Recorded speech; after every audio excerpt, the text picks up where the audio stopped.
Thank you everybody for being here. I would like to introduce our presenter for today.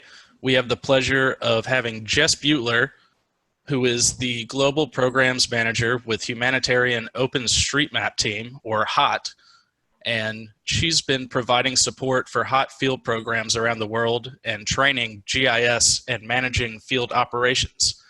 She has worked on the ground in places like Liberia, Tanzania, Uganda, Botswana, and Guatemala, and has also been supporting projects remotely across sub-Saharan Africa, Southeast Asia, and the Caribbean.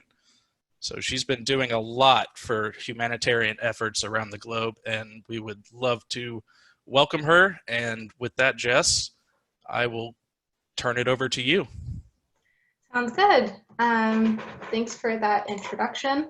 Yeah, I guess I can go ahead and skip this slide since you made such a wonderful introduction. Thank you everyone, and thanks to URISA for having me, URISA Texas for having me here today. It's really exciting. I love talking about the work that we do at HOT, and hoping that through this talk today, I can actually encourage some of you to help support the work that we do. I'll dive in. Just to give a bit more background on HOT. So we are an international NGO or nonprofit, as well as a global volunteer community that's working to leverage open data, particularly around OpenStreetMap, for humanitarian and disaster responses, as well as for economic development. So just to give an overview of what I'm going to chat about today, so I'll dive deeper into about HOT and the work that we do, and then go into a few different case studies, specifically around the work that we do, mapping for disaster response, as well as disaster resiliency. I'll talk about our current response to the COVID-19 pandemic, which we're responding to around the world, and then finally wrap things up with how to contribute. And that's a broad range of things that we're going to cover, so feel free to please ask questions, and Dylan, feel free to jump in if there's any that make sense to address in the moment. I love tangents and love answering those as we go. So just to start off and kind of give background on what inspired the creation of HOT and where we come from. In 2010, many of you may remember that an absolutely devastating earthquake struck Haiti. What's a little lesser known is that following the earthquake in Haiti was an absolutely devastating cholera outbreak that also hit the people who were already dealing with the impacts of the earthquake. So when this happened, not only were disaster responders, medical staff, and others who were trying to support those affected by the earthquake, not only were they dealing with that disaster, but suddenly they were also dealing with these cholera patients coming in. And when working with both of these responses, there was a key theme across the whole situation, and that was there were no maps. It was really difficult to find facilities like medical facilities and schools. It was difficult when they heard about a particular area or village that needed support with supplies or rescuing, and even worse with the cholera outbreak, when patients would come in and say they were from a particular village. On one hand, many of the doctors and responders didn't know where that village was, and even if they did, oftentimes the same village might even have the same name. So when you don't have those things on a map, people really didn't know how to respond and get the facilities and the resources and the people to the right places at the right time. And there were some maps that did exist, but most of those were wildly out of date as far back as the 1970s. But then some maps that did exist were proprietary. And so it made it so that responders couldn't work together on a shared map to respond. So many of those that were responding, particularly some individuals from MSF or Doctors Without Borders, British and American Red Cross, and a few others, they saw this problem. They knew they needed to fix it immediately. They needed to have one map that they could add to and they could work with together. And so that's when the idea for using OpenStreetMap, which is an open editable version or editable map of the world, they realized that that was an opportunity for them to build one map that they could work on together.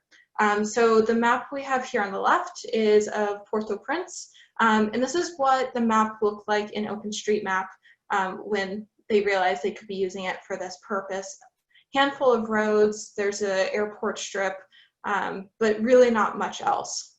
But what they did from here was they asked volunteers from around the world to trace satellite imagery to get them a more complete map. And within 18 days, this is what the map looked like. So volunteers were able to trace all of the roads in Port-au-Prince. They were able to also trace buildings. You can't see it at this scale, but they were able to trace all of the infrastructure you could see from satellite imagery. And then the next step was that those on the ground could start adding other information, such as the place names, the locations of hospitals and other facilities.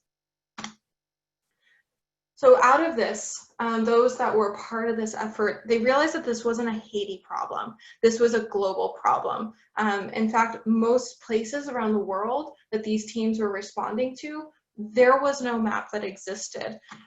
So when something happened very similar to Haiti, it was difficult to get the right people to the right places, to get the supplies to the people who needed it, and most importantly, getting people and supplies to those places at the right time. So that's where HOT was born out of, was this idea that we could take open mapping using a platform called OpenStreetMap and global volunteers to help create maps for these places that didn't exist on any map, or at least not at the detail that responders needed to have. So that was in 2010. Fast forwarding 10 years, it's actually exciting. We're celebrating our 10th anniversary this year. But we've grown tremendously based on the support from volunteers and this need that existed around the world. We now have over 200,000 volunteers that we're able to call upon when a disaster strikes to help support with tracing that satellite imagery with roads, to have roads and buildings that can be used by responders in the field.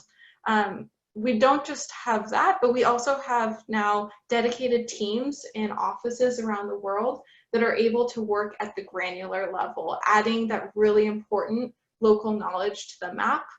We have teams based in Uganda, Tanzania, Indonesia, Philippines, and rotating through other countries as well. And then, yeah. I got a quick question for you.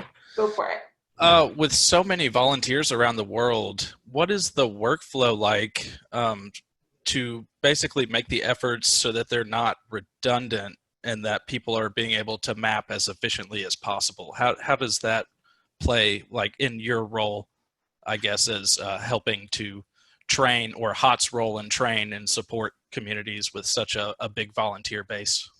That's a really great question. So part of our role in this, being OpenStreetMap, is also not something that we own, it's a tool that we use. But we do, as an organization, work on building tools that make mapping easier. And one of those was making it so that mapping efforts were focused and not redundant, as you said, when that crowdsourcing is needed. So we developed a tool called the Tasking Manager, and I will show that in a few slides later on in the presentation. But essentially, the Tasking Manager allows us to split the map up and assign or lock squares that people can work on. And when they're complete, we know when it's done. And then there's an extra round of validation that goes through. So it's not just anyone going through mapping a couple buildings in that square and then it's considered done. We do at least 1 to 2 passes of validation both with volunteers and with our staff in those countries. And so that way we can make sure that it's high quality data, but then also the map work is actually efficient and not just throwing a map of the world at the global community and asking them to figure it out. So we do have those tools to help focus and target those efforts. Wow, that seems like a very good process to put in, especially just locking people into certain grids, I guess, and making sure that the QC process is not, or that the data is validated multiple times. Yeah, definitely, and that's been a lot of trial and error for us to learn. But the duplication efforts and figuring out the tasking manager was one of the first things that came out of that Haiti response. So I would say that's probably one of the first things that that we ever did was develop the tasking manager for that purpose. But the quality control is something we're constantly working on, but it's definitely a lot of years of experience to improve that.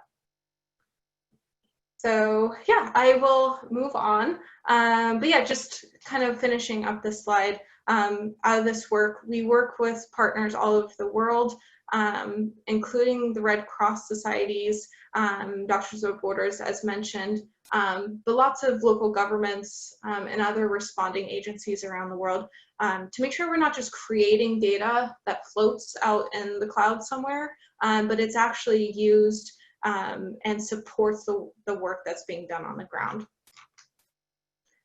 So just to take a step back, sometimes I get to this point and people are still wondering what in the world OpenStreetMap is.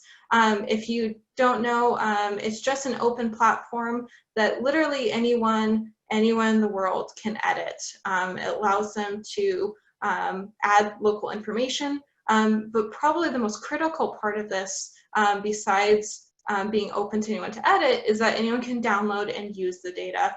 And this is absolutely critical in places around the world where data is very far between as far as accessibility, and even if it exists. So as I said, anyone can add to the map. That is critical, especially with these responses, where someone in the US or the UK can help map a disaster response in say the Philippines, but it also goes other directions as well. It allows people in, say, mappers in the Congo and DRC or Uganda to help support hurricane response in the Caribbean. So it really allows a global perspective to develop and people to kind of step outside their usual geographies. And as I mentioned, allows people to improve it with their local knowledge. Instead of waiting for a proprietary service to come along and map their village, their city, and only add what information is commercially relevant. Instead, people can add the information that's important to them, knowing where water points are, the contact information for the local school or the local town hall, where the football pitches are. It's surprisingly important for people to know where the local football or soccer pitch, football pitch is. And then it can be used for any purpose. This is a wonderful photo of two girls in Nicaragua.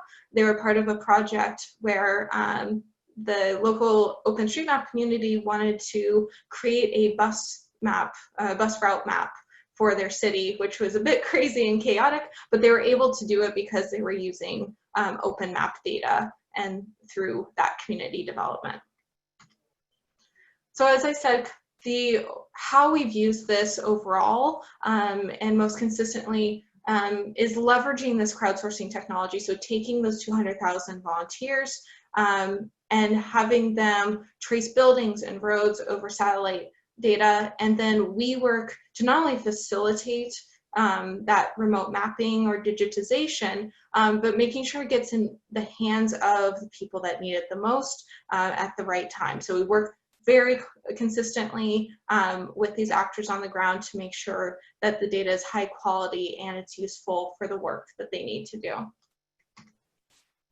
Jess, we Yeah. got a question from Ramon Campos. He was wondering what the source of imagery that y'all use, and then Bruno Blanco underneath said that OpenStreetMap uses digital sources such as Bing or Digital Globe.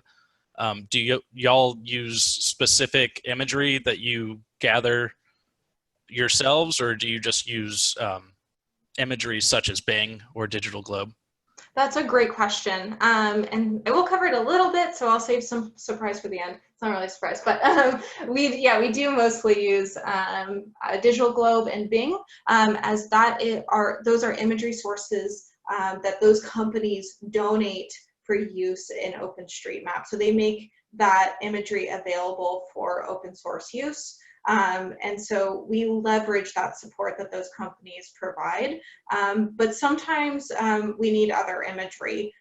We have received donations from the US government in imagery or other governments and intergovernment organizations. But we are also pushing into collecting imagery ourselves with UAVs and drones. So I'll save that for later. But yeah, we do use those two main sources just because they're open and available, and that's what's the easiest way to leverage the volunteer base that we have.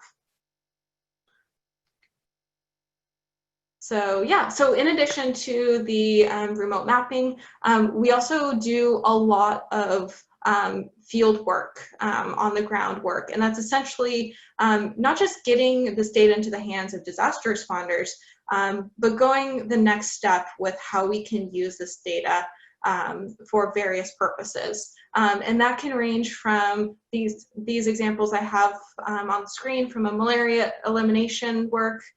We've done a lot of work around that, particularly in Guatemala and Botswana, flood risk, and disaster resilience. These are two really important ones. Early on in HOTS history, we were very reactive.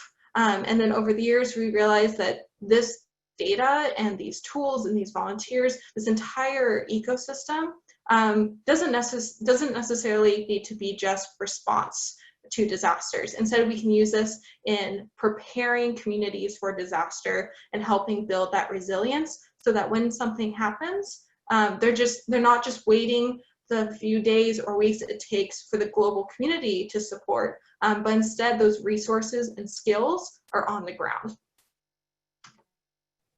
So I'll go through kind of a range of the things we do, including that question on imagery as well. So we support community mapping in person around the world, bringing together university groups, community organizations, government stakeholders, supporting them on doing this remote mapping themselves. So not just relying on places like the US, but really working in those communities so that people are mapping their local areas. And this is really important for data quality. We often get asked, well, what's next once you've mapped a place? Who's gonna update it? We work to target those local communities to be the stewards of the map for their home. So by building and supporting local communities that have these skills and have a vested interest, they can work on maintaining that quality and the up-to-date ness of the map, so that once, when we're not working there or there isn't a disaster response, that map is still staying up to date and it doesn't rely on some event to occur for the map to be updated. So as I mentioned, we do a lot of field work, and we want to get the map from being just a few lines and polygons to being filled with local knowledge. So oftentimes when we start in location, the map might look like this. And the progression I'm going to show you is actually a location in Liberia that I spent quite a few months in. And it literally looked like this on the map. It was the same thing on any online map service. It was just a couple of highways that came together. But when we went through the remote mapping with volunteers, we were able to add all the buildings and all of the roads for that area. And this is what can be done with remote volunteers. But where the local community comes into power is definitely adding this local knowledge. So suddenly you start getting place names like the city name, the local communities, the neighborhoods. And then you can start adding additional information such as where are the health facilities and the churches. And then finally, the highest quality of the map is adding all of this detailed information to know which clinics take emergency services, which clinics are able to dispense pharmaceuticals. So this is the progress that we're working towards, and what we want to see across the world, supported through local mapping and communities keeping this mapped up to date. Jess, Yep. we got another question from Ravi. He was asking if the streets that you're mapping are routable, and then if so, what did it take to get the data that you needed in order, I guess, to route using that? That's a really good question. I actually don't cover that in this presentation, so I'll just dive headfirst into that question. I don't have much experience around routing with OpenStreetMap. There are people who that's their entire thing. So I apologize, I'm not going to be super thorough on my answer. But really the routability comes down to the quality of the data in an area. So if you are looking at data in Europe, for example, OpenStreetMap was originally developed in Europe in 2004. And so those locations where the road network is very complete, you're going to have a much more accurate picture. And so it definitely comes down to the completeness. This is something that's needed for humanitarian work and part of the efforts and trying to make sure that that road network is complete. So I apologize, I can't answer that too thoroughly, but I hope that gives you an idea.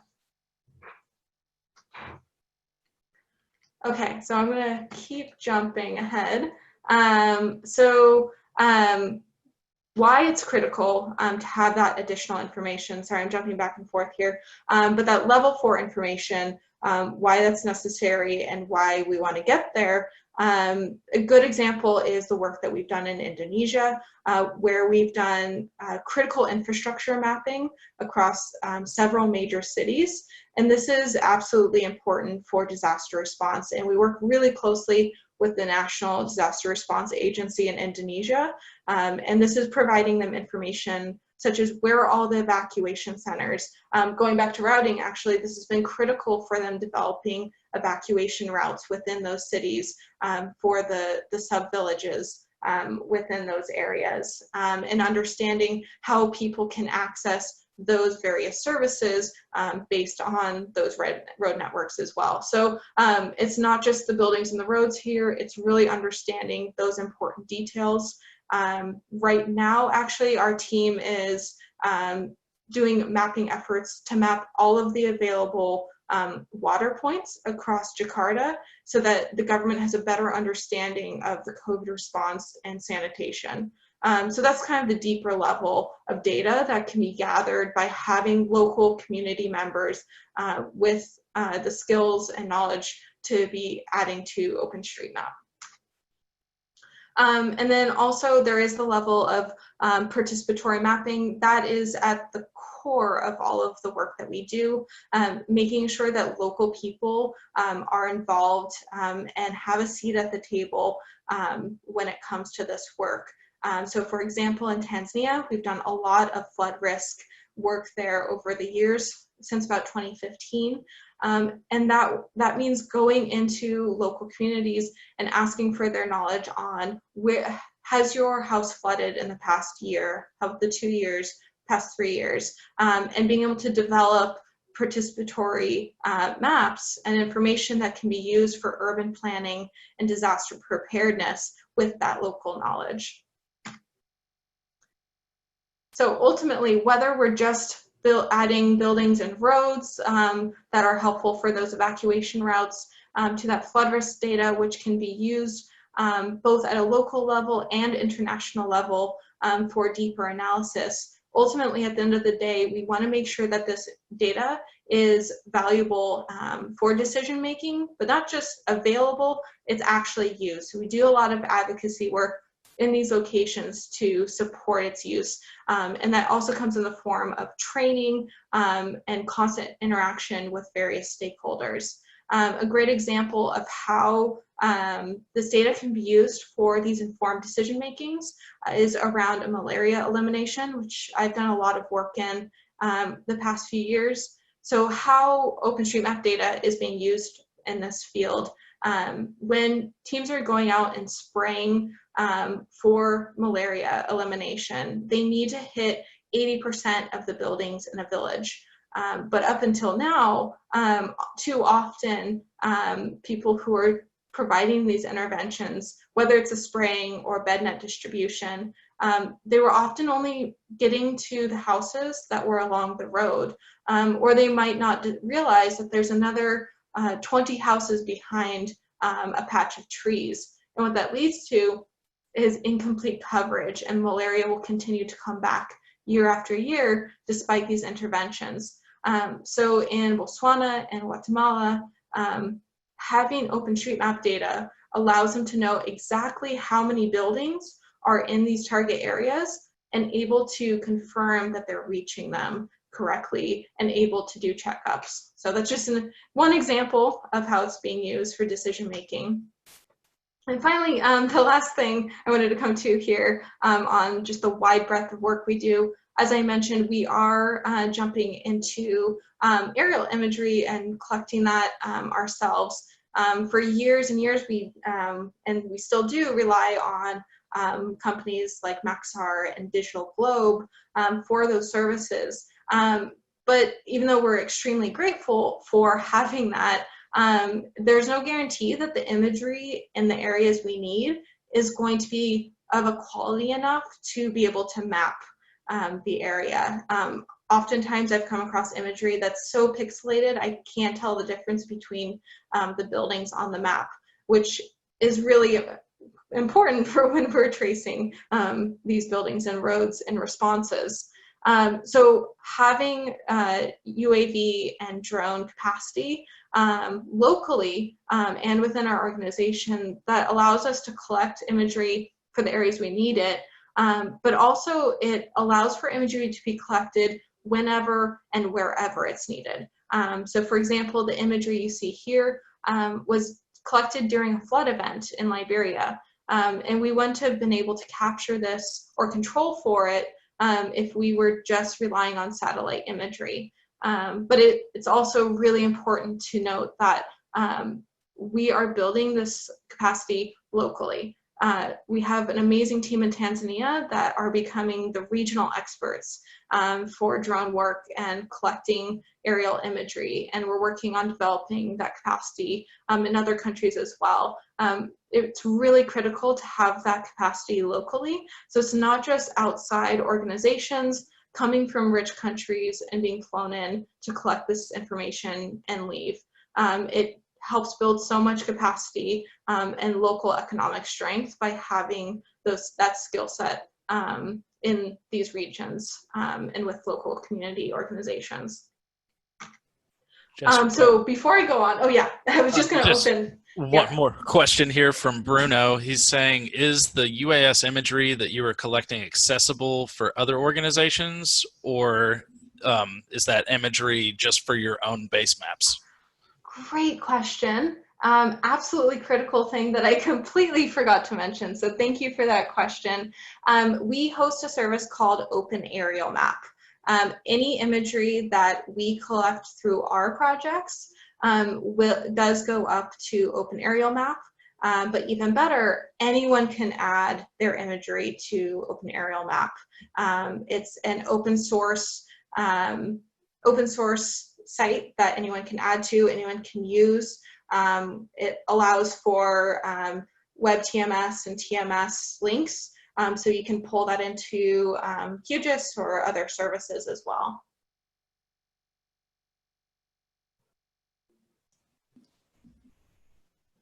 Okay.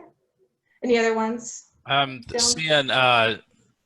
David Denham says, I know the U.S. limits where you can fly some drones based on where you manufacture or the manufacturer is based. Do you have to consider that whenever you're out in the field, or I guess your team's out in the field?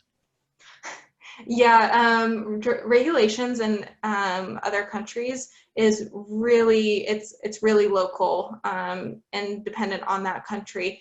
So before we go in, we have to make sure we're following all of our due diligence, understanding what the local laws and regulations are, and making sure we're getting the right permissions. It can be a bit of a headache in some places. In other places, we've gone through the hoops so often we can kind of do it in our sleep at this point. But for example, in order to fly a drone in Tanzania, there's a lot of restrictions and contacts we have to make, but now we have those relationships to go forward pretty easily. Liberia, we just completed drone work in Monrovia for the first time last year. And so that was new ground for us. We had to go through the whole process from scratch, and there really wasn't a legal process in place in Liberia. So our contacts to get the permissions were kind of scrambling to develop those a bit as we were asking for them. So it's definitely a bit of a wild frontier when we're doing this, but it's something that we make sure that we do, because we don't want to just collect imagery for that one purpose and leave. We want to make sure it's a sustainable solution for that region, and we're not causing any problems of drone work being conducted there in the future.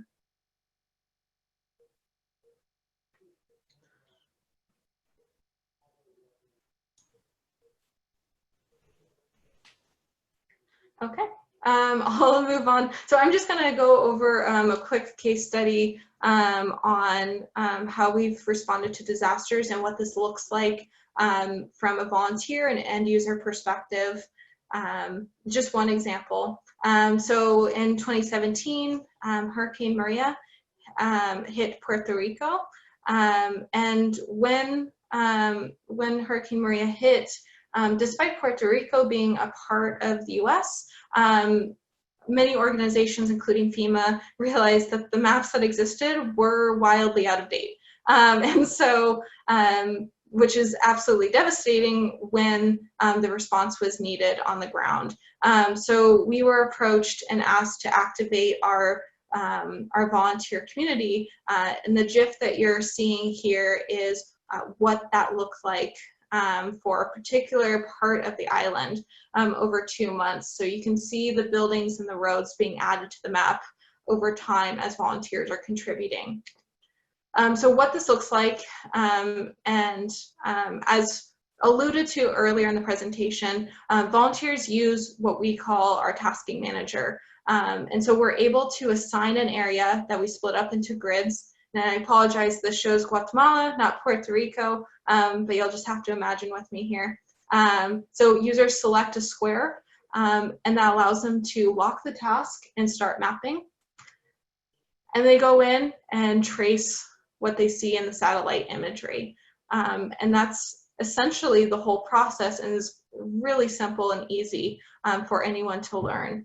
So what this looked like at the end of the day, we had over 5,000 volunteers who contributed to the Hurricane Maria activation and completed the entire island in that time. So that was up to 1.5 million buildings that were mapped and allowed responders to have really up-to-date information available. So this data was used by Red Cross and FEMA, particularly around making damage assessments, understanding where assistance needed to be provided, setting up distribution centers and navigation, and then also being able to have more accurate counts of using buildings to understand how much aid and where that aid needed to be distributed. Any questions on that just before I move on? There was one by Tariq Ahmed who was asking if you're aware of any mapping projects that are being done in the Sudan. Great question. There is an OpenStreetMap community in Sudan. I am less familiar with the community there. I've done a little bit more work with South Sudan, unfortunately, but if you reach out to me after, I can definitely provide information on how to get in contact with that community. That's one thing that's really nice and interesting, is we have so many different communities around the world. Almost every country has its own group, and they're doing work that targets their own needs. But at the moment, HOT does not currently have any work that we're focusing on in Sudan. Okay, so shifting away from response towards resiliency, I just wanted to highlight what that looks like when we're not responding to a disaster, but instead supporting a community so that there's increased disaster preparedness using OpenStreetMap. So a bit of a trivia question. I'm curious if anyone can guess what the wettest or the rainiest national capital of the world is. And feel free to drop that into the chat. But okay, so I'll give that just a few seconds, and then I'll give away the answer. Okay, so seeing Bogota and Houston. Bogota and Houston. Okay, the answer is Monrovia in Liberia. I kind of gave it away a little bit that I would have a heavy emphasis on Liberia. That's where I've spent most of my time working for HOT, so I'm a little bit biased in my presentations. But yeah, the wettest national capital of the world is Monrovia, Liberia. And so that's also, that's not just the natural phenomena of Monrovia, but they are also experiencing intense effects of climate change with seas rising and increased rainfall. So it's all coming together to make a very difficult situation with flooding in Monrovia. But those risks go beyond just the flooding from being the wettest capital in the world. When you combine that with poor infrastructure such as drainage that is not functional or is frequently clogged with debris, you add in a struggling waste management system and heavy pollution in waterways and around homes. You also combine that with extreme congestion, and the city being the economic hub of the country. All of these things come together to have extreme risk and vulnerability when a disaster strikes, whether that's the Ebola outbreak in 2014, the COVID pandemic currently, or that increasing flood risk. All of these factors come together to pose a really difficult situation for the residents of Monrovia. So this is where mapping goes so far beyond just tracing buildings and roads on a map. For this situation, it's absolutely critical to know, okay, where are the water points? Where are the toilets? How close are those to swamps and areas that have frequent flooding? All of this information is absolutely critical, especially when you know where things are. You also know where things are not. So we can start planning for things such as improved sanitation facilities and adding other services such as schools and health clinics. It's really critical and all ties together, but it relies on that local community knowledge and local data collection. So we've started at the ground level with Monrovia as far as working to build local drone capacity. For the past 2 years, the projects we've run in Monrovia have all relied on data collection, one with a team from Liberia and one from a team with a team from Tanzania. So all teams coming from within the continent. But having that capacity allows us to assess at a really fine resolution all these impacts and to be able to capture this information when a flood does impact the city. Next, relying on local community members to conduct further data collection, such as understanding what buildings are residential or commercial, how many levels a building has, what the building material is made out of. All of this additional information that we would not have if it wasn't for local community members being able to go out and collect this data. And it's important to note that when we do data collection with applications like you're seeing here, OpenMapKit, oftentimes people are doing this on their own personal devices. We really focus on using low-level technology and using local technology in order to do this data collection, so that everyone has an equal opportunity of being involved. But in places where that isn't accessible, we do work to get that equipment out to them. And then moving on, it's not just about the data collection in terms of collecting that map data. Oftentimes it means running focus group discussions with local stakeholders, providing training in GIS to government and community-based organizations on how to do GIS, how to use the data that they're supporting for collection, so that at the end of the day, when HOT no longer has a project in the country, that's still capacity that exists and is seen as critical towards moving towards disaster resilience in the country. And then finally, the last picture on the bottom right, sometimes the best thing you can do is actually provide a wall map. Just traditional old paper map can do absolute wonders in places that have never had a map of their city before. So that really highlights making sure that we're adjusting to the needs of the population and the stakeholders we're working with. Sure, we can make a really cool web map, but in Zwedger, Liberia, that would never be used. So making sure that any products we support them with is actually usable and relevant to what they need. So that's that. Any questions we got during that one? Yep, there was one more from Mokid, hopefully saying this right, Mokid Hussein. How do you get the local community to care and work with you for data collection?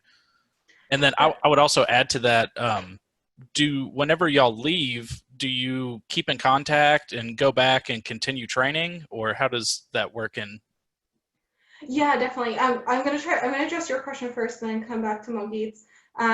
So yeah, that's one thing that in the humanitarian development sector, we unfortunately see way too often. You have an organization that comes in, runs a project, completes their monitoring and evaluation, and then moves on to the next one. And while we do often at the end of the day have to close a project, and we don't have that continuing funding in that location, we strive to end that pattern of coming in, using essentially the local knowledge for our own purposes, and then moving on without ensuring there's any sort of sustained benefit or use. So we work, yes, to have that contact with OpenStreetMap communities, many of which have developed on their own, completely outside of HOT support. We work to establish those communities in local areas. Liberia is such a great example because when we first started working in Liberia in 2014 during the Ebola outbreak, there wasn't an OSM community there. And then when we returned in 2017 for other economic development work, the community was still pretty light, but it did exist. And we've spent the last 2 years working really hard to develop that capacity. And now the OSM Liberia community is able to take on grants and projects with support of other local partners. They're able to have their own goals and direction and are sustained through their interests and other projects they take on outside of the work that HOT does.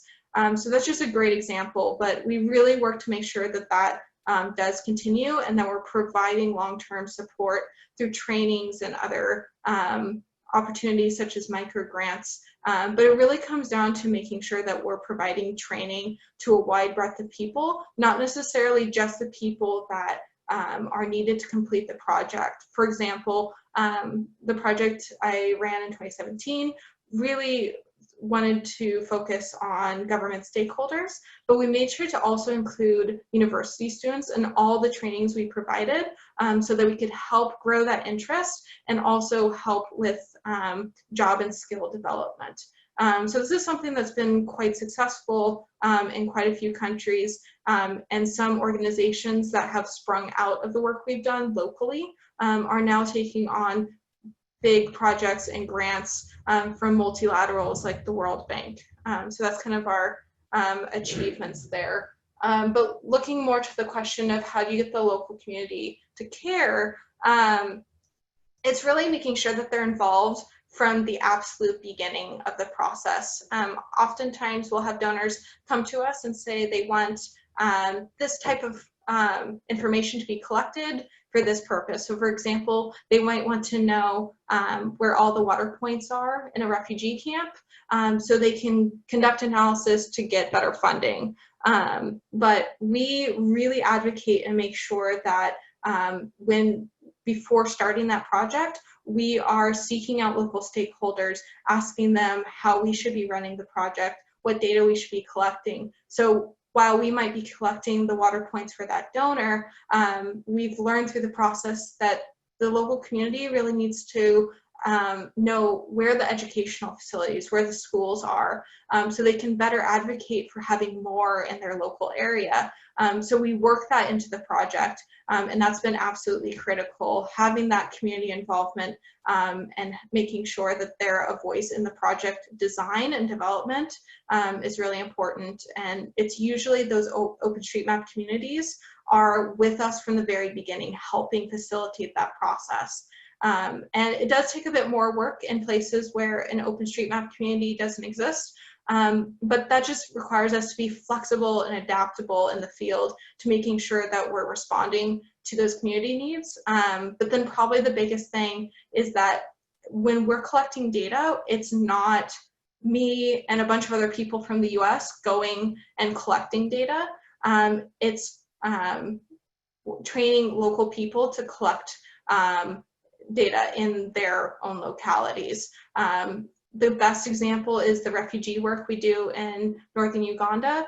The refugee settlements there were mapped in almost entirely by the refugees themselves. All it took was training coming from our team in Kampala, came up, trained people who had smartphones, and then those people trained the next 5 to 10 people who trained the next 5 to 10 people, and were able to map the entire refugee camp, actually multiple refugee camps in the region. So yeah, it's really having them part of the whole process, and then making sure at the end of the day we come back and are providing continued support, including products and training that help support that community. Okay, I'm gonna jump into COVID. I realize we're running out of time very quickly, so I'm gonna try to get through this pretty rapidly. Apologies. So essentially when COVID hit, we realized we had the capacity to not just respond with activating our volunteers for remote mapping, but we also had the capacities to support governments and response organizations with other areas such as GIS training and capacity, helping them understand their data gaps, as well as that more traditional remote mapping approach. So this for us started in Cusco, Peru. This department, the city and the larger department that it sits in, the people there, for the most part, are heavily reliant on informal jobs such as street hawking or other jobs that support the tourist sector there. So when COVID struck and restrictions in the country were very limiting on the people who had informal jobs, the local Ministry of Health realized very quickly that they needed to provide food and cash assistance to people, and quickly. But they didn't know how to best do that and how to prioritize where that aid should be distributed. So they approached us and asked us for our support. So what we were able to do was very quickly, and I apologize the rough map on the right here, this was done at 11 p.m., trying to quickly get a map out to support them. But essentially what we were able to do was bring together a few different data sets, such as the Facebook population density data and other information such as the locations of supermarkets and banks. And with the Ministry of Health, we were able to help them identify the priority areas where they were going to set up aid distribution in order to target specific populations. So we were able to do this pretty rapidly. But then we also did end up activating our volunteer community. And so as of yesterday, we were 99% complete with mapping the Department of Cusco, which is essentially the equivalent of a state. And it's a little bit smaller than the state of South Carolina, just for reference. So with the support of our volunteers, we're almost complete mapping this whole department. And what's absolutely critical here is this is not just useful for COVID response. This is going to be really impactful for the Ministry of Health, who continue to receive training from us on GIS and OpenStreetMap when they're doing other programs well beyond the life of COVID, of the COVID-19 response, including food and nutrition programs, vaccination, etc. So this, while we've responded in light of COVID, it's going to be critical across the board for the health system in Cusco. And then again, with the next main example of the work that we've done is in Botswana.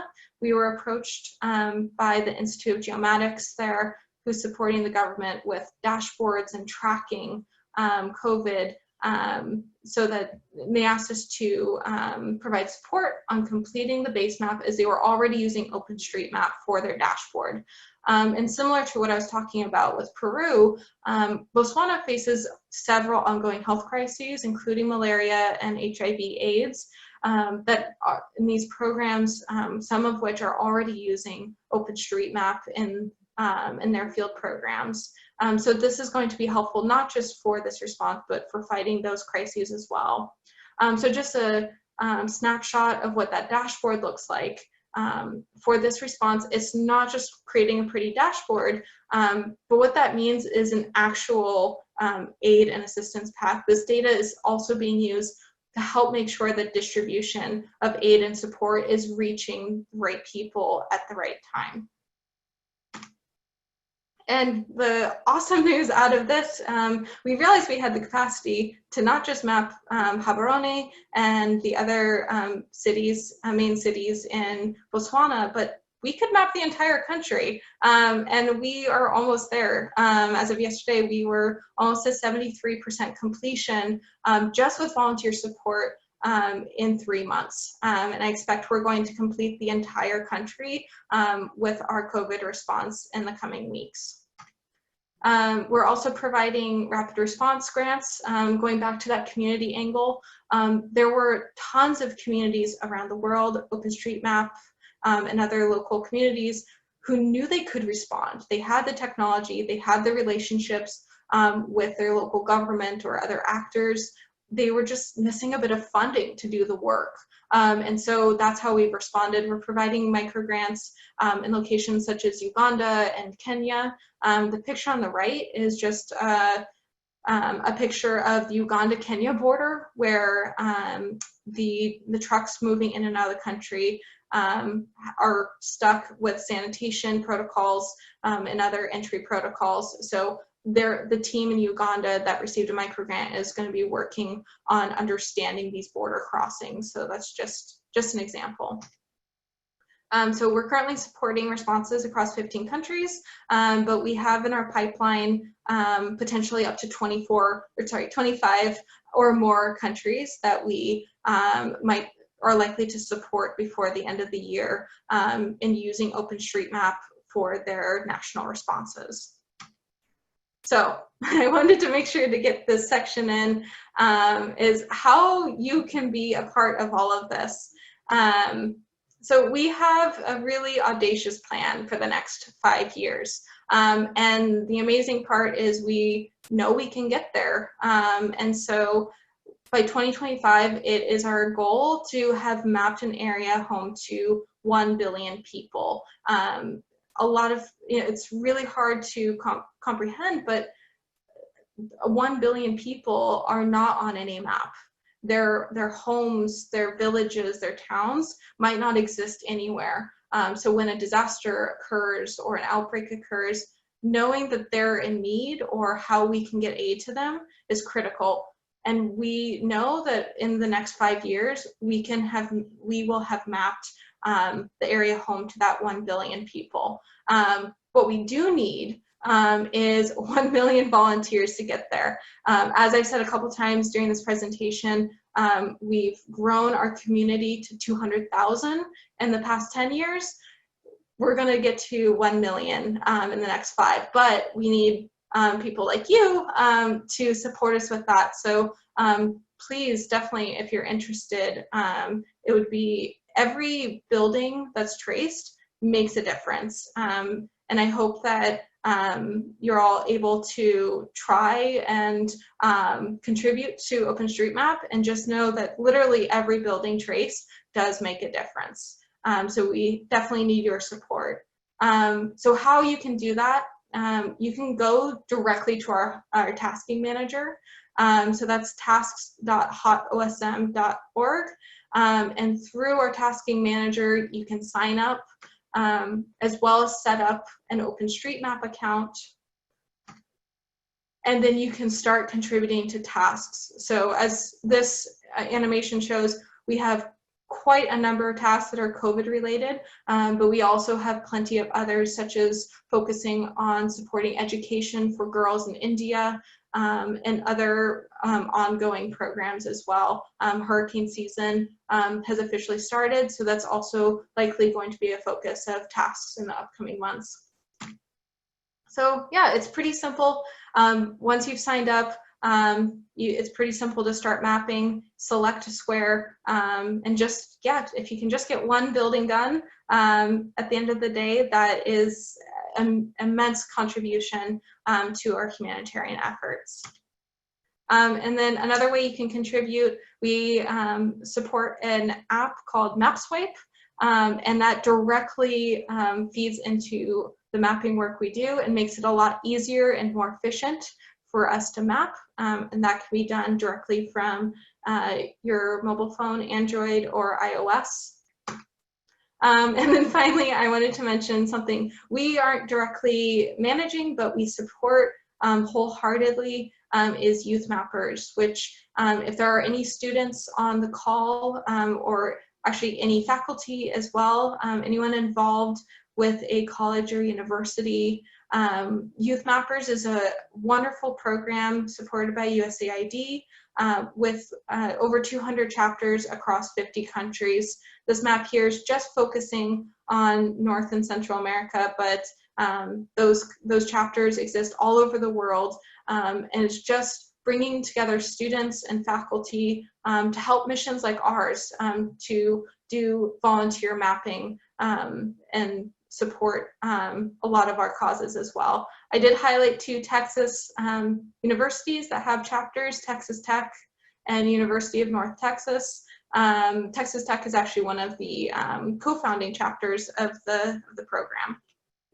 So thank you, that was quite a bit. I definitely went over time, but I'm happy to stick around and answer any questions that you guys have. Well, Jess, thank you so much for sharing all of this. It was a heck of a presentation, and I just wanted to say that we truly need more people like yourself out there giving back to communities around the world and instilling support and motivation for their surrounding areas too, to kind of grow and help and teach each other the importance of mapping and open source data and just how much that affects the lives of people in those areas and how many lives can be saved through disaster preparedness and response efforts. And so again, thank you very much. And I see some other people in the chat saying, yep, this presentation's way bigger than Urissa, Texas borders. Thank you very much for putting this together. Amazing projects, thank you. But no, it was overall great presentation. Please, anybody who's looking to volunteer, reach out to Jess, go on their website, sign up and start mapping. Help a lot of people out. Definitely, and thank you so much for having me.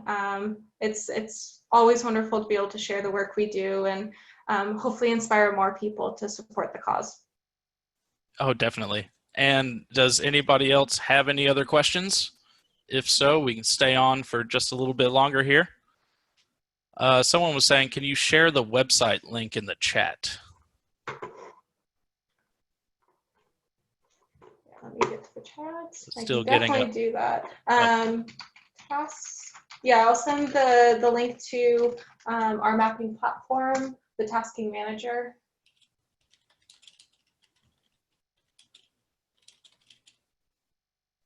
All right. Well, with that, Jess, thank you again so much for your time, and we really do appreciate it. And hopefully, sometime down the line, we'll be able to have you back on and see what other projects you've been able to get off the ground, or how close you are to meeting that 1 million volunteer mark. I know I'll be promoting it to everybody I know. Wonderful, thank you. Yeah, happy to come back and share more again. All righty. Well, thanks everybody for showing up. That concludes this webinar, and hope everybody has a great rest of their week. And Jess, I will be talking to you soon. Sounds good. Thank you. Thank you. Bye.